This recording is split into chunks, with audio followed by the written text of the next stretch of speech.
ٹھیک ہے جی. یہ کیوں نقصان ہو رہا ہے, کس لیے, کیوں نہیں آپ دو چار بندوں کو ٹانگتے اور پوچھتے یہ کرپشن زیادہ بڑا نقصان ہے, پر اس کو ہم نہیں ہاتھ لگانا چاہتے, ہم کرپشن. اچھا کرپشن بھی نظامی صاحب ایک مت ہے, کرپشن کس دنیا میں نہیں ہے, ہر جگہ ہے, پر کرپشن ہمارے لیے ڈھنڈورا پیٹنے کے لیے چیز بن چکی ہے. کرپشن ہوتی ہے کیونکہ ہمارے سسٹمز بڑے خراب ہیں, سسٹمز کو ہم ٹھیک نہیں کرتے, تو پھر ہمارے تو بہت خامی ہے. ان خامیوں کو ریفارم کرنے کے لیے ہم حکومت میں سوچ چاہیے. حکومت ایک دھندا ہے جہاں کی اتنی جلدی بڑی ہوئی ہے, اتنا کرائسس کا نظام ہے, وہ سوچتے ہی نہیں. جو بندہ آتا ہے بات وہ کرنی شروع کر دیتے ہیں, پھر ہم بعد میں مصیبت میں پڑ جاتے ہیں. کیا کریں؟ جی ٹھیک ہے. ڈاکٹر صاحب. جی ڈاکٹر صاحب جی یہ صورتحال جو ہے تو اس کا تقاضا کرتی ہے کہ آواز بکھرا ہوا ڈاکٹر, تو اس میں اصلاح کی ضرورت ہے. اور میرے خیال سے ہمارے پاس اب ٹائم نہیں ہے. یہ آئی ایم ایف کی ٹف نیگوشیشن سے یہ تو پتہ لگا کہ اب وہ فری لنچ, اور ہمیں یہ بہت سبق سیکھ لینا چاہیے کہ کمفرٹ لیول جو ہے ہمارا آ جاتا ہے بڑی جلدی, پیسے ملتے تو بہت بڑی کامیابی ہے. That's it. ہمارا یہی ایٹیٹیوڈ ہے جی, باہر سے بورو کر لو پیسے. آفٹر آل فارن کرنسی میں ہم بورو کیوں کرتے ہیں؟ یہ میں جب پلاننگ کمیشن میں تھا میں روکتا رہتا تھا جی, فارن کرنسی میں بورو نہ کریں. فارن کرنسی میں بورو کرنا سب اکانومسٹ کہتے ہیں اٹس اوریجنل سن, سب اس سے بڑی غلطی کوئی نہیں ہے. ہم فارن کرنسی میں کیوں بورو کرتے ہیں؟ پھر بورو کرتے ہیں. اب دیکھیں جو ہم نے بورو کیا تھا 2013 میں, آج وہ 1.5 گنا مہنگا ہو گیا. ٹھیک ہے, تو مطلب یہ ہم جو چلاکیاں کرنے کی کوشش کرتے ہیں, پھر چینیوں کو بلا لیا, ان سے نیگوشیٹ نہیں کیا, پتہ نہیں کن ٹرمز پہ چیزیں آئی ہیں. کچھ کہتے ہیں بجلی 30 سینٹ پہ لے رہے ہیں, کچھ ہم نے یہ نہیں میں کہتا کہ چینی کو ہم سے زیادتی کریں, وہ نہیں کر رہا بالکل بھی. ہم خود اپنا کام نہیں کرتے. اگر ہم خود کام نہیں کریں گے نظامی صاحب, میں آپ کا گھر لینے آؤں اور آپ مجھے کھلی چھٹی دے دیں تو پھر میں آپ کو کچھ نہ کچھ تو دھکا لگاؤں گا ہی نا. تو مسئلہ یہ ہے کہ ہمارے گھر میں ہماری منسٹریوں میں کام ہونا پڑتا ہے. اگر کام نہیں کرتے تو پھر یہی ہوگا. اچھا ڈاکٹر صاحب, آپ نے کرپشن کا بھی ذکر کیا, آپ نے I M F agreed budget بھی اس کو گردانا کہا کہ بظاہر یہ لگ رہا ہے, تو ان حالات میں کوئی ایکٹیویٹی رن ہوگی کوئی, کیونکہ ایکٹیویٹی بھی بڑی یہ کرپشن کے بینر کے نیچے جو ایک ویو چلی احتساب کی اس کو لے کے بھی رکی, پھر یہ کنڈیشنز بھی تھی, شروع میں تو ڈسکاؤنٹ ریٹ بھی بہت ہائی تھا. اس بجٹ کے بعد کوئی بزنس کھلتا ہوا نظر آ رہا ہے آپ کو؟ دیکھیے جی, بزنس تو آپ کا پچھلے کوئی کتنے سال ہو گئے کوئی نہیں کھلا. اگر آپ کی اپنی انویسٹمنٹ ریٹ دیکھیں تو آپ کی investment rate 15% of G D P رہی ہے. انڈیا میں 30 ہے, چائنا میں 40 ہے, بنگلہ دیش میں 25 ہے. تو آپ کی انویسٹمنٹ ریٹ تو دنیا میں سب سے تقریباً لوئسٹ انویسٹمنٹ ریٹ ہے. آج کل تو 11% ہے. تو انویسٹمنٹ تو آپ یہ کہنا کہ انویسٹمنٹ ہوگی چھوڑ دیں, حکومت کے نعرے اور ہوتے ہیں, انویسٹمنٹ کوئی نہیں ہوتی خاص, نہ کوئی انویسٹمنٹ باہر سے آ رہی ہے. تو مسئلہ یہ ہے کہ انویسٹ کون کرے گا؟ آپ مجھے خود بتائیں کہ جہاں کہ ایک اتنی انسرٹنٹی ہے کہ کوئی ڈیسیجن لے, کوئی پتہ نہیں 2 سال کے بعد جو حکومت آئے گی وہ سب ڈیسیجنوں کو اوور ٹرن کر دے گی کہ نہیں. انویسٹمنٹ ہوتی ہے جہاں ڈیسیجنس پکی رہے, پالیسی پکی رہے. یہ نہ ہو کہ اس کے بعد آپ کوئی آئے تو کہے نہیں جی, جیسے کہ اب لاہور میں آپ دیکھیں نا نظامی صاحب, ہمارے شہر میں لاہور میں کھڈا کھدا ہوا ہے فورٹریس اسٹیڈیم کے گدافی اسٹیڈیم کے سامنے, جو شیخ ابو دھابی نے کنسٹرکشن شروع کی تھی. اگلی گورنمنٹ آئی کہتے نہیں ہو سکتی, تو پھر وہ شیخ بھی ناراض ہو گیا. اسی طرح ہم نے 1000 پروجیکٹس پہ روکے. اپنے یہ اورنج لائن جو ہے یا گرین لائن جو بھی لاہور کی تھی, اس کو ہم نے روکی رکھا 2 سال. اگر ہم مسلسل چیزیں نہیں کر سکتے, اگر کنٹینیوٹی نہیں ہے, تو انویسٹمنٹ کیسے کریں گے؟ جس نے انویسٹ کرنا ہے وہ بڑی دور کی سوچتا ہے, وہ 20-30 سال کی سوچتا ہے, 5 منٹ کی نہیں سوچتا. تو اگر آپ کے پاس پالیسی کنٹینیوٹی نہیں تو پھر چھوڑ دینا, انویسٹمنٹ کو چھوڑ دے. یہ ایکشن کی کوئی بات نہیں ہے, ایکشن کی بات نہیں. میں تو بلکہ کہتا ہوں بیوروکریٹس کو کچھ ڈیسیژن نہیں لینی چاہیے, سب کچھ پالیسی ہونا چاہیے. پالیسی میں اتنی کلیئرٹی ہونی چاہیے کہ بیوروکریٹ کوئی ڈیسیژن نہ لے. میں امریکہ میں 30 سال رہا ہوں جی, بیوروکریٹ کوئی ڈیسیژن نہیں لیتا. میں نے کبھی بیوروکریٹ کی شکل نہیں دیکھی, میں نے کبھی حکومت کی شکل نہیں دیکھی. یہاں تو سارا دن حکومت کے چکر لگا کے پھنس جاتے ہیں. ہم اس پہ کام کر رہے ہیں, پی آئی ڈی میں ہم دیکھ رہے ہیں کہ ہر چیز پہ اتنی پرمیشنز ہیں کہ آپ کام کہاں کریں گے یہاں. پھر پرمیشن کے بعد اب 1 کانسٹیٹیوشن ایونیو بن رہا تھا, کسی کا موڈ ہے بند کر دو, بند کر دیا. ٹھیک ہے جی. اسی طرح آپ جہاں دیکھیں کوئی چیز, سینٹورس 10 سال لگے ہیں بنانے میں, تو یہاں کون آئے گا, کیا کرے گا بندہ آ کے, کیونکہ یہاں کنٹینیوٹی کوئی نہیں, سرٹنٹی کوئی نہیں. ابھی ریسنٹلی ایک آپ کی آئی ٹی کی کمپنی آئی تھی, اس نے کام شروع کیا, ایف بی آر نے ٹھا کر کے ٹیکس ٹھوک دیا, وہ فلپینز چلے گئے. تو اب ایسا نظام ہے تو ہم کیا کریں پھر؟ ڈاکٹر صاحب یہ بتائیے, یہ گتھی سلجھائیں آپ کہ اچانک آؤٹ آف دا بلو پاکستان کے GDP growth جو ہے وہ 3.9 پلس ہو گئی، اور کہاں وہ ورلڈ بینک کی اور IMF وغیرہ جو ہے وہ 1.5-2 سے زیادہ کے پروجیکشن نہیں کر رہے تھے، اور خود اسٹیٹمنٹ کا ایسٹیمیٹ بھی کوئی اس کے آگے پیچھے ہی تھا. یہ کیا نظامی صاحب ہوا اچانک؟ دیکھیے گروتھ ریٹ جو ہے نا، ہم لوگ اسٹیٹسٹکس کو بہت مس یوز کرتے ہیں پاکستان میں. ہم ایک سال کے ایک دن کے اسٹیٹسٹکس کو دیکھتے ہیں. گروتھ ریٹ جو ہے نا، دیکھیں ہم اس کو دیکھتے ہیں جب اکانومسٹ دیکھتے ہیں لانگ ٹرم ٹرینڈ دیکھتے ہیں. تو اگر آپ دیکھیں پچھلے 4-5 سال کا ٹرینڈ، تو 4% کوئی انیوژل چیز نہیں ہے. پچھلے سال جب آدھا 1% گر گئی نیچے، تو اب واپس تو اوپر آنا تھا. ایک اور چیز ہے، جیسے آپ کے ہارٹ ریٹ ہے یا انسانی زندگی، ہم بیمار ہوتے ہیں پھر ٹھیک بھی ہو جاتے ہیں، ٹھیک ہو جاتے ہیں تو بالکل فٹ ہو جاتے ہیں. اسی طرح ہارٹ آپ کا اوپر نیچے جاتا ہے، آپ کریں وہ اپنا EKG کریں تو اوپر نیچے جاتا ہے. اکانومی بھی اسی طرح اوپر نیچے جاتی ہے، نیچے جائے گی تو اوپر بھی واپس آئے گی. تو اکانومی نے واپس تو آنا ہی تھا. اب ہم بحث کر سکتے ہیں آدھے % کی 1% کی کہ اوپر نیچے گیا ہے، پر آدھا % 1% GDP کی گروتھ میں کوئی چیز نہیں ہوتی، کیونکہ اگلے سال وہ ریویژن بھی آ جائے گی، اور ریویژن بھی آ جائے گی. ویسے بھی بڑی انسرٹنٹی، مطلب ایک قسم کی مس میجرمنٹ ہوتی ہے. ایکوریٹ تو امریکن GDP نہیں ہوتا، امریکن GDP بھی ریوائز ہو جاتا ہے 1-2% ہر سال. تو اس لیے میرا خیال کوئی اتنی بڑی بات نہیں ہے. اگر گروتھ ریٹ آ گئی ہے اچھی، ٹھیک ہے، اچھی بات ہے، جی پر یہ کوئی اچیومنٹ نہیں ہوتی. یہ تو ویسے ہی فیکٹ ہوتا ہے کہ اوپر نیچے بات جانی ہے. ٹھیک، بہت شکریہ ڈاکٹر ندیم الحق صاحب، بہت شکریہ آپ کے وقت کا. ایک اور بریک کے بعد کچھ ذکر کریں گے بجلی اور توانائی کے معاملات کا. ہمارے ساتھ رہیے.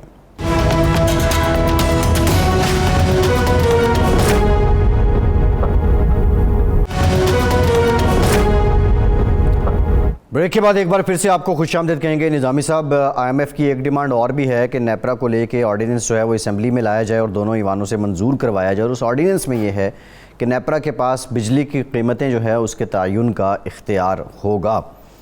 اب اگر یہ ایسے ہی ہے کہ مارکیٹ فورسز جو ہیں ان کو دیکھتے ہوئے اس نے تعین کرنا ہے اور یہ قیمتیں بڑھتی جاتی ہیں، پھر ہمارے ہاں ہم یہ بھی دیکھ رہے ہیں کہ آلریڈی ٹیکسیشن سسٹم کا ذکر اور تھا، کاروباری لوگ اس سے بھی بڑے تنگ ہیں، اور جو کاسٹ آف پروڈکشن ہے اس نے بھی اوپر جانا ہے اور عام لوگوں پہ بھی بوجھ پڑنا ہے. نظامی صاحب، یہ سوال میں آپ کے پاس چھوڑوں گا، لیکن اس سے پہلے یہ بتا دوں کہ تابش گوہر صاحب وزیر اعظم کے معاون خصوصی برائے پیٹرولیم و توانائی ہمیں جوائن کر چکے ہیں. بہت شکریہ تابش صاحب آپ کے وقت کا. نظامی صاحب. جی تابش صاحب، السلام علیکم. السلام نظامی صاحب، کیسے ہیں آپ؟ آپ سنائیے کیسے مزاج ہے. اچھا یہ بتائیے تابش صاحب کہ انرجی کی جو وائٹل سیکٹر ہے اس میں جو معاملات ہیں وہ آپ دیکھ رہے ہیں ان کو، اور ایک آج ویبینار بھی ہوا ہے نیپرا کا کے الیکٹرک کے ساتھ، اور یہی تو مسئلے کی حل ہے، کاغذ کی جڑ ہے. اب وہ کہہ رہے ہیں کہ جی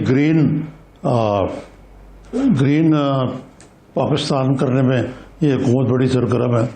اب یہ کیسے ہو سکتا ہے کہ نیپرا جو ہے وہ اس نے آئل کو ریگولیٹ کر رہے ہیں اور وہ ادھر منہ مارے گی یہ سولر انرجی وغیرہ میں کچھ سمجھ میں نہیں آتی. اور بالخصوص کے الیکٹرک کا اس پہ کیا مسئلہ ہے کہ کے الیکٹرک جو ہے وہ تو ایک پاور کمپنی ہے، اس کا کیا تعلق ہے سولر پینل اور اس قسم کی چیزوں کے ساتھ؟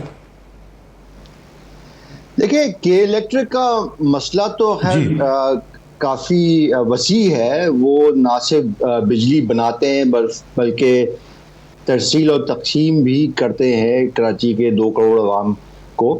اس سلسلے میں جو حکومت کی پالیسی تو یہ ہے کہ 2030 تک تقریباً 60% جو بجلی ہوگی وہ یا تو پانی سے بن رہی ہوگی یا سولر سے یا ہوا سے یا بگاس سے، کیونکہ ہم نے اپنا جو کاربن فٹ پرنٹ ہے اس کو کم کرنا ہے. تو چاہے کہ الیکٹرک ہو یا سرکاری بجلی گھر ہو یا نجی بجلی گھر ہوں، ان سب سے ہم کو توقع یہ کرنی چاہیے کہ وہ کوئلے سے یا تیل سے اور آگے چل کے گیس سے بھی بجلی کم سے کم پیدا کرے، تاکہ نہ صرف ماحولیاتی آلودگی میں کمی آئے بلکہ بجلی کے نرخوں میں بھی کمی آئے.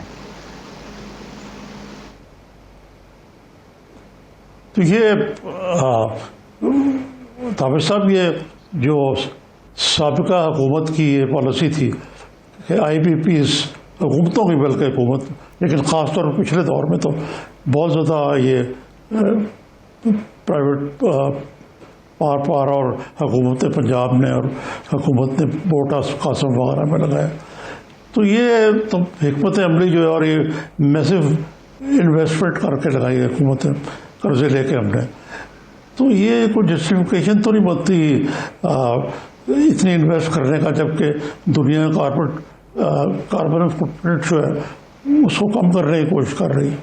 جی یہی المیہ ہے ہمارا نظامی صاحب. مثال کے طور پہ ساہیوال میں کوئلے کا اپنے نے پلانٹ لگا دیا جو کہ باہر سے آ رہا ہے, پنجاب کے بالکل بیچ میں, اور پورٹ قاسم کراچی سے وہ کوئلہ لے کے آ رہے ہیں, جس کی وجہ سے جو بجلی کی قیمت ہے تقریباً ₹1.5 مہنگی ہو جاتی ہے اس کی بنا. اور یہی پلانٹ جو کہ $1.5 ارب میں لگ سکتا تھا, اس پہ لاگت $2 ارب لگائی گئی, جس کی وجہ سے وہ مہنگی بجلی ہے.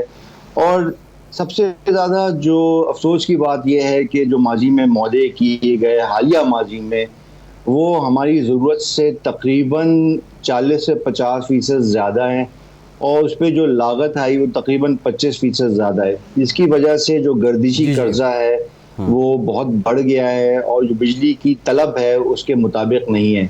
اور یہی جو گمبھیر مسئلہ ہے اس کو حل کرنے کی ہم پوری کوشش کر رہے ہیں, بجلی کی طلب میں اضافہ کر کے, اور جو پچھلے معاہدے ہوئے اس پہ نظر ثانی کر کے, ان کے جو مالکان ہیں ان کے ساتھ بیٹھ کے ان سے جو ان کے شرح منافع ہے اس کو کم کرنے کی بات کر رہے ہیں. جو مالیاتی ادارے ہیں ان سے بھی ہم درخواست کر رہے ہیں کہ جو مدت ہے ادائیگی کی اس میں توسیع کی جائے, جو سود کی شرح فیصد ہے اس میں کمی کی جائے.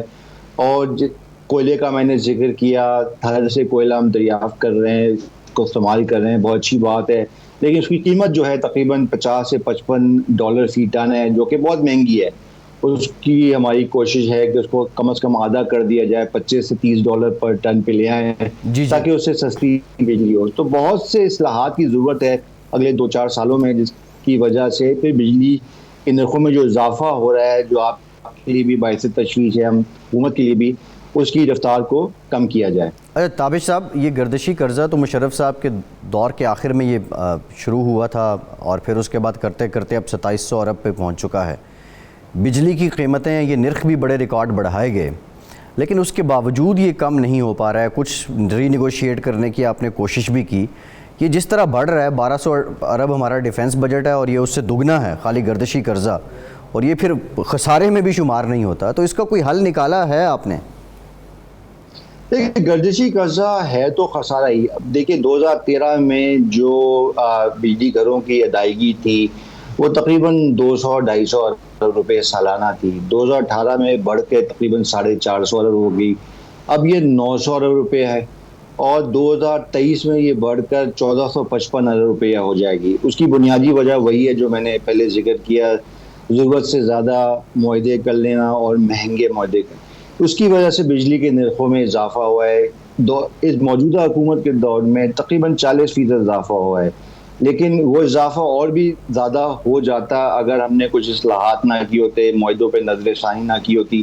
اس وقت ہماری پوری کوشش یہ ہے, وزیر اعظم صاحب کی تاکید بھی ہے, کہ گردشی قرضہ جو تقریباً اس وقت 2400 ارب روپے پہ ہے, اور اس سال جو اس کی میں اضافہ ہوا ہے وہ پچھلے سال کی نسبت 200 ارب روپیہ کم ہوا ہے.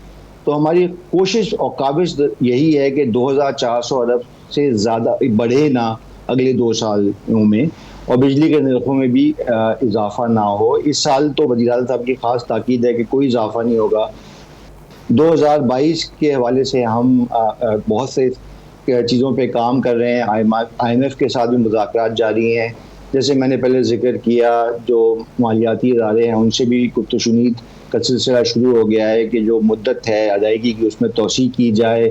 بجلی کی طلب میں بھی اضافہ, خاص طور پہ صنعتوں کے حوالے سے. جیسے آپ کو معلوم ہے نومبر 2020 میں ہم نے رعایت دی تھی صنعتی صارفین کو کہ اضافی جو استعمال ہے اس پہ 25 سے 50% ہم نے رعایت دے دی تھی. اس کا بڑا مثبت اثر آیا, 15% اضافہ ہوا ہے بجلی کی طلب میں. طلب اس لیے ضروری ہے کہ جب بجلی کی جو قیمت ہے پورے نظام کی اگر زیادہ صارفین میں بڑھ جائے تو اوسطاً جو نرخ ہیں وہ کم ہو جاتے ہیں. اسی طرح ہم ایک منصوبے پہ کام کر رہے ہیں کہ سردیوں میں گیس کے بجائے بجلی سے لوگ اپنے گھر گرم کریں، اس میں کچھ رعایت بھی دی جائے گی. تو بہت سے منصوبے ہیں جس پہ کام ہو رہا ہے. اگلے 2 سالوں میں انشاءاللہ ہماری پوری کوشش ہے کہ بجلی کے داموں میں اضافہ نہ ہو، کمی نہ آئے لیکن اضافہ نہ ہو. ایک اور بات میں کر دوں کہ اس کا بڑا گہرا تعلق ہے روپے کی قیمت سے، کیونکہ 60 سے 80% جو بجلی کے نرخ ہیں وہ ڈالر سے منسلک ہیں. الحمدللہ اس وقت روپیہ مستحکم ہے. جب پچھلی دفعہ ٹیرف ریسیٹ ہوا تھا اس وقت روپے کی قیمت 168 تھی، اب 153 اور 155 ہو گئی ہے. اس سے بھی 28-30 پیسہ ہم کو بچت ہو گئی. تو اگر روپیہ مستحکم رہا اگلے 2 سالوں میں تو بجلی کے نرخوں میں اضافہ بھی پھر کم سے کم ہوگا. ٹھیک نظامی صاحب. جی طاہر صاحب، یہ بات تو اپنی جگہ پر ٹھیک ہے جو آپ نے فرمائی ہے، لیکن ساتھ ساتھ یہ گردشی قرضہ جو ہے یہ تو کم ہونے کا نام ہی نہیں لیتا، ہر سال بڑھ جاتا ہے. اور اس پہ نیپرا کے اوپر ایک اور بیوروکریسی کی لہر بنائی جا رہی ہے. ایک نیا ادارہ ہم نے سنا کہ تشکیل دیا جا رہا ہے جس کا مقصد ہی یہ بجلی کی قیمت کو ریگولیٹ کرنا ہے. کیا کر رہا ہے آپ بتائیں؟ دیکھیں، نیپرا تو ایک خود مختار ادارہ ہے، وہ بجلی کے نرخوں کا تعین کرتا ہے. لیکن جب بھی کسی بھی ادارے کو بشمول وزارت توانائی کو کوئی شکایت ہو یا کوئی خدشہ ہو کہ انہوں نے انصاف نہیں کیا تو اپیل کا حق ہوتا ہے. اس وقت اپیل کا حق یہ ہے کہ آپ سیدھے ہائی کورٹ چلے جائیں. تو ایک اپیلیٹ ٹرائیبیونل کا قیام ہو رہا ہے اور اس میں پروفیشنل افراد ہی ہوں گے. اور اگر نرخوں کے حوالے سے یا کوئی بھی ان کے فیصلے کے حوالے سے کوئی شکایت ہو تو اپیل کرنے کا حق ہوگا.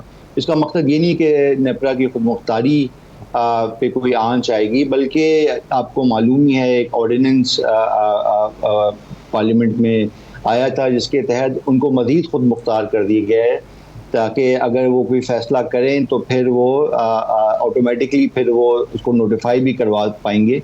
جس کی وجہ سے کچھ خدشات بھی ہیں خاص طور پہ سیاسی حلقوں میں کہ جو ریاست ہے، حکومت ہے، اپنا حق سے دستبردار ہو رہی ہے. تو ان کے فیصلوں سے اگر کوئی اختلاف ہے تو پھر اپیلیٹ ٹرائیبیونل کا پھر اس لیے فیصلہ کیا گیا ہے. جی طاہر صاحب، یہ فرمائیے کہ یہ جو لیٹسٹ اعداد و شمار ہیں ان کے مطابق پاکستان میں تیل کی کنزمپشن جو ہے یعنی فرنس آئل سب آئل ملا کے وہ 18% زیادہ ہوئی ہے پچھلے سال کی نسبت. تو اتنا بڑا یہ جمپ جو ہے یہ اکانومی کو برداشت کرنا پڑے گا. اور جبکہ تیل جو ہے آپ کے مطابق سب سے سخت ہے ریجن کے ملکوں کے مقابلے پاکستان میں. تو یہ حکومت کب تک سبسڈائز کرتی رہے گی اس چیز کو؟ دیکھیے، جہاں تک پیٹرول اور ڈیزل کا تعلق ہے اس سال میرے خیال میں تقریباً 17 سے 18 ملین ٹن استعمال ہوگا. اور اگر پیٹرول اور ڈیزل بالخصوص ٹرانسپورٹیشن کے شعبے میں ہی استعمال ہوتا ہے تو اس کا تو براہ راست تعلق معیشت سے ہے. تو اگر معیشت کا پہیہ چل رہا ہے تو پیٹرول اور ڈیزل بھی زیادہ استعمال ہو رہا ہے. تو یہ تو خوشائن بات ہے. آپ نے ذکر کیا فرنس آئل پہ جو بجلی بنتی ہے وہ پہلے دوسرے ایندھنوں کے بنسبت مہنگی ہوتی ہے. اس کا استعمال پچھلے کئی سالوں سے گرتا چلا رہا ہے. ایک زمانے میں 25% بجلی تیل سے بنتی تھی، اب اس کی شرح فیصد گر کے 3 سے 4% ہو گئی ہے. اس کی کچھ تکنیکی وجوہات بھی ہیں. پنجاب میں جو ہمارے پلانٹس ہیں جو کہ تیل سے چلتے ہیں ان کو ہمیں استعمال اس لیے کرنا پڑتا ہے کیونکہ نظام کی جو استحکام ہے اس کے لیے وہ ناگزیر ہوتے ہیں. لیکن جیسے ہمارے پاس سستے بجلی گھر آ رہے ہیں بالخصوص ملک کے جنوبی علاقوں میں، تھر میں، کراچی میں، ہب میں، اور ہمارے پاس یہ لاہور مٹیاری لائن بھی آ گئی ہے، چالو ہو گئی ہے، تو اس کی جو شرح فیصد ہے تیل سے چلنے والے گھروں کی وہ اور بھی مزید کم ہو جائے گی اور آگے ہماری پیشن گوئی ہے کہ تقریباً 0 ہو جائے گی. جی ٹھیک ہے طاہر صاحب، ذرا بریک کے بعد جانیں گے IMF ہے وہ پاور سیکٹر میں کیا اصلاحات چاہ رہا ہے. ہمارے ساتھ رہیے.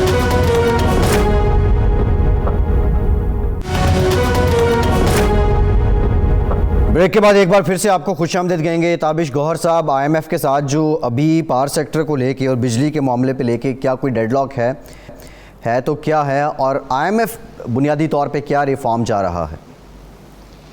دیکھیے آئی ایم ایف آپ کا سوال اپنی جگہ پہ, ان کو پہلے میری بات تو مکمل کر رہے تھے. تابش صاحب کچھ فرما رہے تھے بریک سے پہلے. جی میں یہ کہہ رہا تھا کہ آئی ایم ایف کا جو بنیادی مطالبہ ہے نظامی صاحب, وہ تو یہی ہے کہ پوری قیمت جو ہے بجلی کے شعبے کی وہ یا تو آپ صارفین سے وصول کریں, اور جو بچ جاتا ہے وہ مراعات کی مد میں وزارت خزانہ مختص کرے رقم. اب یہ بات بنیادی طور پہ اور کتابی تو حد تک تو درست ہے, لیکن جب بجلی کی قیمت بڑھتی ہے تو بجلی کی طلب گر جاتی ہے, اور بجلی کی جو چوری ہے وہ بڑھ جاتی ہے, اور بلوں کی عدم ادائیگی جو ہے وہ اور زیادہ ہو جاتی ہے. اور ہم ان کو یہی باور کرا دیں کہ معیشت کی ایک حد ہوتی ہے قبول کرنے کی بجلی کے نرخوں کی. تو ہم ابھی 16.5 روپے اوسطاً بجلی کا نرخ ہے پاکستان میں, اس کو اگر ہم نے زیادہ اور بڑھایا تو معیشت کو بڑا شدید دھچکا پڑے گا. تو ہم نے ان سے یہی کہا ہے اور کہہ رہے ہیں کہ ہمیں تھوڑا سا اور موقع دیجیے, ہم معاہدوں کی نظر ثانی کر رہے ہیں جیسے میں نے پہلے بتایا, کچھ اور جو مذاکرات ہیں وہ جاری ہیں تاکہ کم سے کم بوجھ عوام پہ ڈالا جائے. کچھ جو باتیں ہیں ان کی اس سے ہم متفق ہیں. مثال کے طور پہ جو بجلی کی ترسیل اور تقسیم کار کمپنیاں ہیں اس میں خسارہ ہے.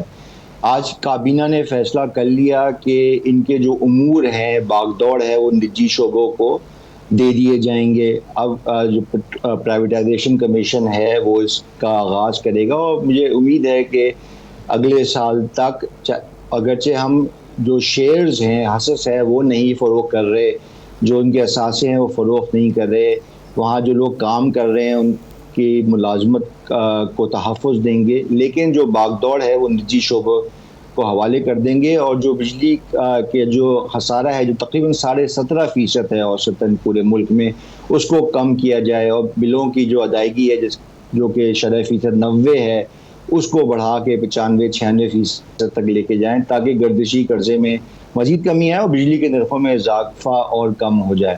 تو جہاں پہ آئی ایم ایف کے ساتھ ہم متفق ہیں وہاں تو کوئی مسئلہ نہیں ہے. اگین ایک اور مثال دیتا ہوں, جو پرانے ہمارے جو بجلی گھر ہیں جو 1960-1970 کے ہیں جو کہ بہت بوسیدہ ہو گئے ہیں, ان کو بند کر دینا چاہیے. ہم نے آدھے جو بجلی کے گھر ہیں ان کو بند کر دیا, تقریباً 1800 میگا واٹ, مزید 1700-1800 میگا واٹ اگلے سال تک بند کر دیں گے. وہاں جو لوگ ہیں وہاں کام کر رہے ہیں ان کو ہم جو بجلی کی ترسیل تقسیم کار کمپنیاں ہیں وہاں پہ منتقل کر رہے ہیں. تو کئی مشکل فیصلے ہیں جو ہم کر رہے ہیں, اور آئی ایم ایف کو بھی یہ باور کرایا کہ یہ حکومت اتنی اصلاحات کسی اور حکومت نے نہیں کیا, اتنا بیڑا کسی اور حکومت نے نہیں اٹھایا. تو تھوڑا ہمارے ساتھ بھی تحمل سے کام لیجئے, کیونکہ معیشت الحمدللہ تھوڑا بہتر ہونا شروع ہوئی ہے. تو بجلی کے نرخ بڑھا دیں گے تو اس کا منفی اثر تو معیشت پہ پڑے گا. جی ہاں, اس کا اثر تو انفلیشن اور کاسٹ آف پروڈکشن ہر چیز پہ پڑے گا تابش صاحب. لیکن یہ آئی ایم ایف سے معاہدہ کرنے کے بعد آپ کی حکومت تو خیال آیا کہ یہ تو بہت زیادہ ریٹس ہیں, یہ انفلیشن کو فیول کریں گے ملک میں اور ادروائز بھی اکانومی کو منفی طور پہ متاثر کریں گے. تو یہ وقت میں فیصلہ کیوں نہیں کیا گیا بجائے کہ اب آپ آئی ایم ایف پہ زور دے رہے ہیں؟ Why did we sign on the dotted line? دیکھیں یہ جو تفصیلات ہیں وہ تو شروع میں طے نہیں پائی گئی تھی, لیکن بجلی کے شعبے کے حوالے سے جو اصلاحات ہیں اس پہ ایک مجموعی طور پہ اتفاق تھا کہ ہم نے اس پہ عمل پیرا ہونا ہے. تفصیلات ظاہر ہے اب طے ہو رہی ہیں, پہلے بھی مذاکرات ہوئے تھے, ایک نئی ٹیم آئی ہے, وزیر اعظم صاحب کی بھی بالخصوص تاکید ہے ہم کو کہ نرخوں میں اضافہ نہیں کرنا, کیونکہ یہ تو آسان حل ہے. مشکل حل یہ ہے کہ ہم اصلاحات ان بنیاد پہ کریں کہ جن کا بوجھ عوام پہ نہ پڑے, صارفین پہ نہ پڑے. اس سلسلے میں ہم ان سے تحمل کی درخواست کر رہے ہیں, اور مجھے امید ہے کہ شوکت ترین صاحب اس وقت بھی جب آپ سے میں بات کر رہا ہوں یقیناً آئی ایم ایف کے ساتھ بیٹھے ہوں گے اور ان کو یہ باور کرا رہے ہوں گے کہ ایک حد تک ہی ہم جا سکتے ہیں, اس کے بعد پھر معیشت کو بہت نقصان پہنچے گا اور اس کے نہ وہ متحمل ہو سکتے ہیں نہ ہم. جی جی ہاں، یہ تو آپ کی بات درست ہے، بالکل اس سے اختلاف نہیں کیا جا سکتا. لیکن یہ IMF کے باوجود بھی تو کچھ ہماری بھی تو ذمہ داری ہے نا اس میں. یعنی جو بیوروکریسی کے کئی لیئرز ہیں، پھر جو بجلی چوری کا مسئلہ ہے، یہ بھی معاملہ جو ہے یہ IMF آپ ہی نے کرنا ہے، اور اسی حوالے سے پھر سرکولر ڈیٹ کو کنٹرول کرنا، یہ تو بڑے عام سے وہ ہیں جو کامن سینس کہتی ہے کہ یہ کرنا چاہیے آپ کو. لیکن فی الحال تو ہو نہیں پا رہا ہے سب کچھ. نہیں ہو رہا ہے. اور میں آپ کو ایک مثال دیتا ہوں نظامی صاحب، اور یہ بات شاید آپ متفق ہوں مجھ سے یا نہ ہوں، لیکن بجلی کے نرخوں میں اضافہ ناگزیر تھا پچھلے 2-2.5 سالوں میں، جس کی وجہ میں نے آپ کو پہلے بتائی، ماضی کے مہنگے معاہدے، ضرورت سے زیادہ وغیرہ وغیرہ.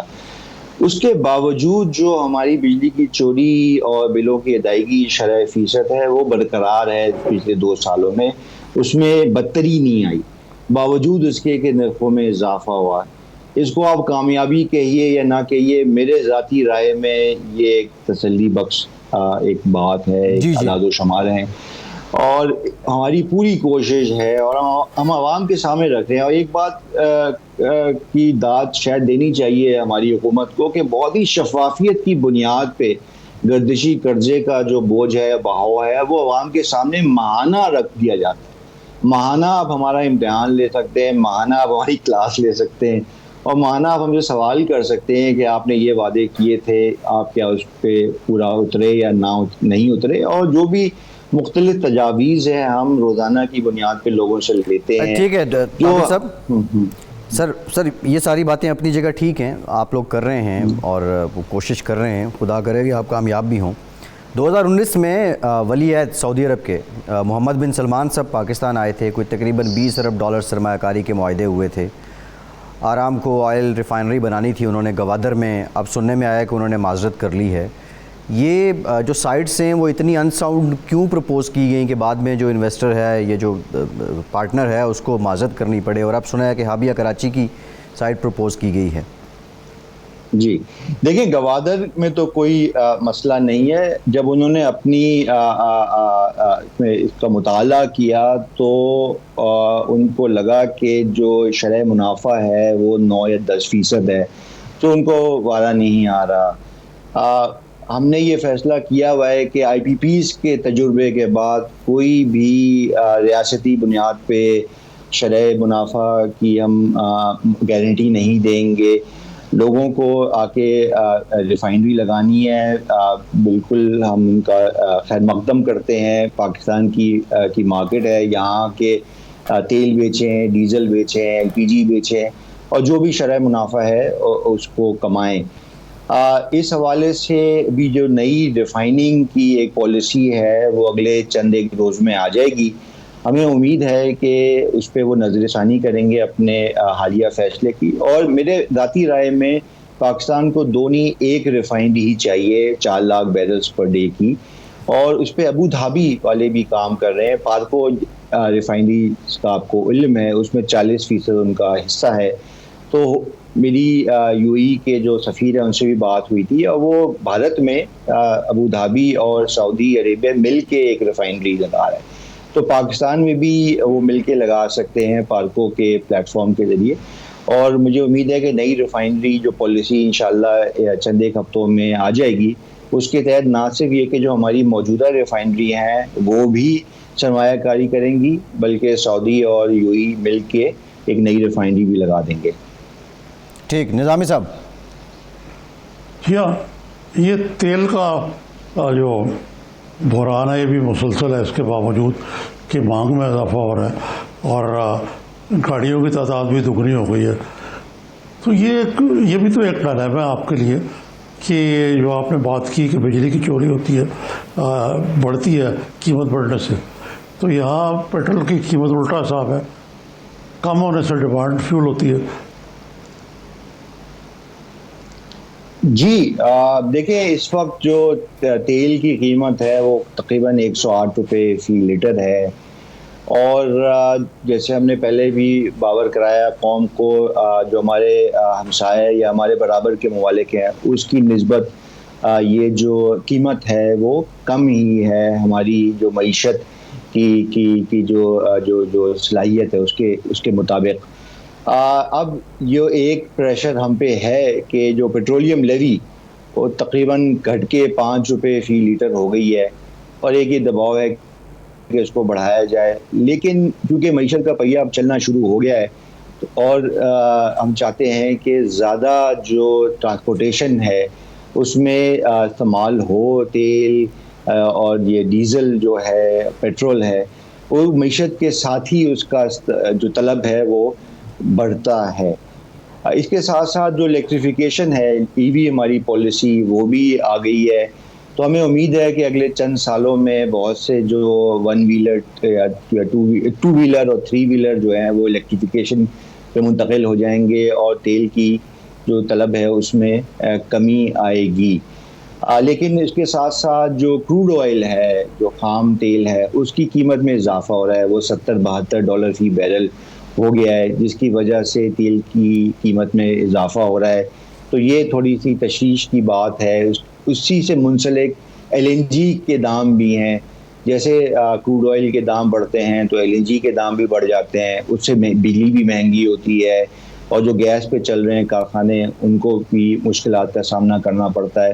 تو کچھ عوامل ایسے ہیں جو ہمارے اختیار میں ہیں، کچھ ہمارے اختیار سے باہر ہیں، تو اسی کو دیکھتے ہوئے ظاہر ہے ہم نے پلاننگ کرنی ہوتی ہے، اور یہی وجہ ہے کہ ہر ماہ کی بنیاد پہ امتحان دینا ذرا مشکل ہو جاتا ہے، کیونکہ بہت سے عوامل ہمارے اختیار سے باہر ہوتے ہیں۔ جی گرمیوں میں ٹھیک ہے طابق صاحب، ود ڈیو ریسپیکٹ ٹائم ختم ہو گیا، زیادہ نہیں ہوتی۔ جی ٹائم ختم ہو گیا۔